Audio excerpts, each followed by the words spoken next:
তো আমি ভাতটাকে ভাজার জন্য মানে যেটা ফ্রাইড রাইস, তো প্রথমে তো আমি সবজি ভেজে নিয়েছি। এতে আছে গাজর, আলু আর ক্যাপসিকাম। বন্ধুরা, good morning, welcome back to my Facebook blog. তো আজকে সকালে আমি আমার মেয়ের টিফিন থেকেই দেখানো শুরু করেছি আমি কি টিফিন পাঠাই আমার মেয়ের জন্য। তো এই যে আমার মেয়ে সকাল 7:30টায় যাবে স্কুল, আগে তো যাচ্ছিল 6:30টায়। তো আমার মেয়ে কিছু খেয়ে যেতে চায় না, তাই জন্য ভেবেছি যে এর কি একটা উপায় বের করা যায় যে ওর পেটটা অনেকক্ষণ ভরা থাকবে।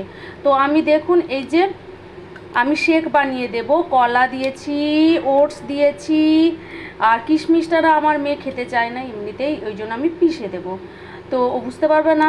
তারপরে এটাতে আমি আমন্ড দিয়েছি, কাজু দিয়েছি,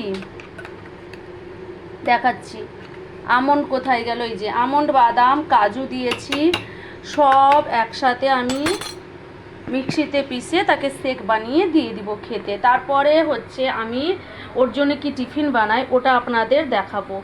যে দেখুন হাফ গ্লাসের মতন শেক হয়ে গেছে, এটা মিল্ক শেক বানিয়ে দিয়েছি। তো এটা ও খেয়ে যাবে, তাও খেতে চায় না, এর অর্ধেকটা হয়তো খাবে, অর্ধেকটা খাবে না, কিন্তু আজকে একদম ঘরে আসবে 2:30টার সময়, তো এটা আমাকে খাওয়াতেই হবে যে করেই হোক।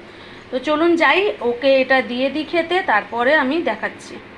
তো আমি ভাতটাকে ভাজার জন্য মানে যেটা ফ্রাইড রাইস, তো প্রথমে তো আমি সবজি ভেজে নিয়েছি। এতে আছে গাজর, আলু আর ক্যাপসিকাম, লাল ক্যাপসিকাম, মানে ক্যাপসিকাম থেকে থেকে লাল হয়ে গেছে, তো ওটা ভেজে নিয়েছি। আজকে তো সোমবার, আমার ভেজ, ওই জন্য আমি পেঁয়াজ ব্যবহার করব না। আর এখানটায় আছে ছোলা, আর ওই যে মানে কি বলে রাজমা টাইপের দেখতে, ওইগুলো আমি ডাল থেকে বেছে নিয়েছি, মাল্টিগ্রেন। আর এখানে ভাত আমার হয়ে গেছে। এটা হচ্ছে গোবিন্দভোগ চাল, আর গোবিন্দভোগ চাল না হলে না খুব একটা টেস্টি আসে না, শুধু মাত্র ভাত খেতে গেলে, তো ওই জন্য আমি গোবিন্দভোগের চালের বানাই। তো এখানটায় আমি নিয়ে নিয়েছি কাজু অল্প করে, আর একটু আদা কুচি দেব, দেখাচ্ছি নেক্সট। তো আমি প্রথমে দিয়ে দিয়েছি কাঁচা লঙ্কা কুচি, তারপরে দিয়ে দিলাম আমি কারি পাতা,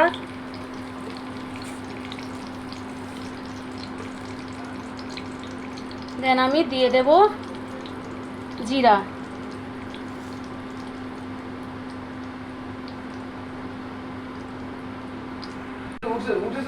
এবারে দিয়েছি আদা কুচি,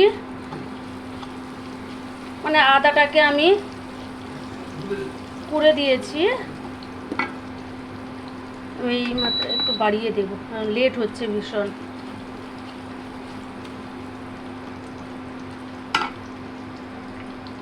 আমি এটাকে ঘিতে ভাজি, বাট আজকে আমি ঘিতে ভাজিনি, তেলে ভাজছি।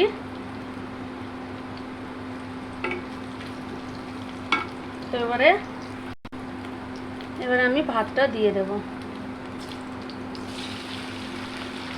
ভাতটাকে আমি ফেনা ঝরাইনি, ওই জন্য ওইভাবে হয়ে গেছে, কারণ গোবিন্দভোগের চালের ফেনা ঝরিয়ে দিলে ওর স্মেলটাই থাকে না। আর আমার কোনো অসুবিধা নেই, জড়া জড়া হয়ে গেলেও ওর স্মেলটাই নষ্ট হয়ে যায়, ওই জন্য আমি জলটা ঝরাইনি।